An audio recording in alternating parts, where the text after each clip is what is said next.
Halo sahabat channel Sahabat Kamu Beda.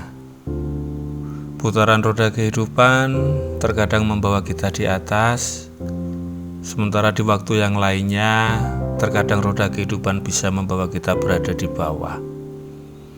Ketika roda kehidupan membawa kita berada di atas, kita akan mudah sekali untuk merasakan bahwa kita penuh dengan kebaikan. Namun, bagaimana jika roda kehidupan kita berputar dan membawa kita berada di posisi bawah?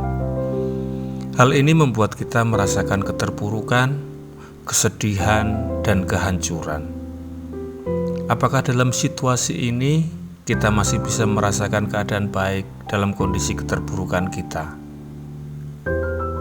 Sahabat channel Sahabat Kamu Beda, untuk menjawab pertanyaan ini, maka marilah kita merenungkan tentang keadaan baik itu sendiri. Bagaimana kita melihat seperti apakah keadaan baik yang kita pikirkan selama ini? Apakah ketika kita menganggap sesuatu keadaan itu baik hanya berdasarkan keinginan duniawi kita? Ataukah kita sudah mencoba melihat keadaan baik tersebut sesuai pada hakikat keadaan baik itu sendiri?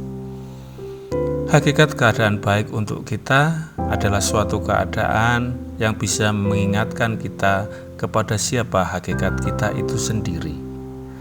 Jadi, apakah itu masalah yang datang bertubi-tubi kepada kita, ataukah keberuntungan yang menghampiri kita?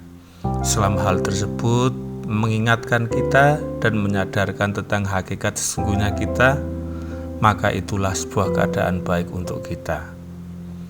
Mari kita merenungkan tentang kisah Qorun, seseorang yang kaya raya, dan Qorun diberikan kekayaan yang melimpah. Jika kita melihat keadaan Qorun dengan perspektif duniawi saja, maka kita akan memiliki persepsi bahwa keadaannya berada dalam kebaikan. Namun, dalam kisah tersebut ternyata membawanya menjadi sombong dan tidak bersyukur, melupakan hakikatnya sebagai manusia yang tidak selayaknya mengenakan kesombongan dan tidak bersyukur dalam dirinya. Dalam kisah tersebut berakhir dengan azab yang membenamkan Qorun dan hartanya ke dalam bumi. Mari kita renungkan juga tentang kisah Fir'aun yang karena semua yang dimilikinya membuatnya melupakan hakikatnya sebagai manusia. Fir'aun merasa menjadi Tuhan.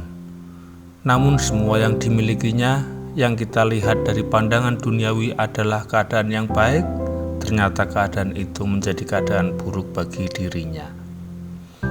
Dari dua kisah tersebut yang sudah dikisahkan, semoga ini menjadi perspektif yang baru tentang bagaimana kita memandang keadaan baik buat kita dan mengingatkan kepada kita bagaimana kita bisa menyikapi semua keadaan yang kita terima.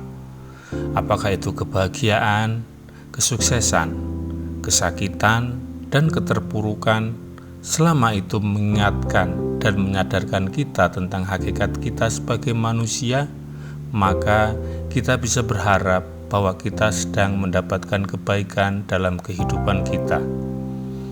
Setelah kita mendapatkan perspektif tentang bagaimanakah keadaan baik dan keadaan buruk bagi kita, maka pegang itu dengan kuat sehingga kita tidak lagi goyah dan merapuhkan kita. Bisa jadi hal-hal yang kita anggap buruk itu adalah sebuah kebaikan bagi kita. Demikian juga sebaliknya. Jadi, untuk kita yang saat ini sedang terpuruk, sedih, dan hancur, janganlah berputus asa. Jadilah kuat, jadilah tangguh, dan berubahlah lebih positif dalam memandang keadaan tersebut. Bukankah pedang yang bagus harus tertempa dengan panas dan pukulan bertubi-tubi? Nikmati prosesnya, tumbuhkan kesadaran, dan semangati diri sendiri dengan kesabaran. Seapapun penderitaan kita, janganlah putus asa. Dan setelah masa ini kita lewati dengan baik, disitulah kita akan melihat kebaikan yang sedang kita alami. Saya yakin ada banyak di antara kita yang sudah merasakan hal ini. Bagaimana perjuangan bertahun-tahun untuk melalui masa-masa tersulit dalam hidup kita, hingga ketika masa itu sudah terlewati, kita bisa tumbuh lebih kuat, kita bersinar lebih terang, dan kita bisa berkembang dengan pemahaman baru dan kebijaksanaan yang baru tentang siapakah hakikat kita. Demikian konten kita pada kesempatan ini. Saya sangat berterima kasih untuk kalian yang sudah berkunjung ke channel Sahabat Kamu Beda ini. Subscribe, like, dan komen yang kalian berikan akan menambah energi kebaikan pada saya untuk menghasilkan lagi konten-konten yang semoga bermanfaat. Jika kalian merasa konten ini bermanfaat, jangan ragu untuk menyebarkan informasi ini. Semoga hal ini tercatat sebagai kebaikan untuk kita bersama. Terima kasih.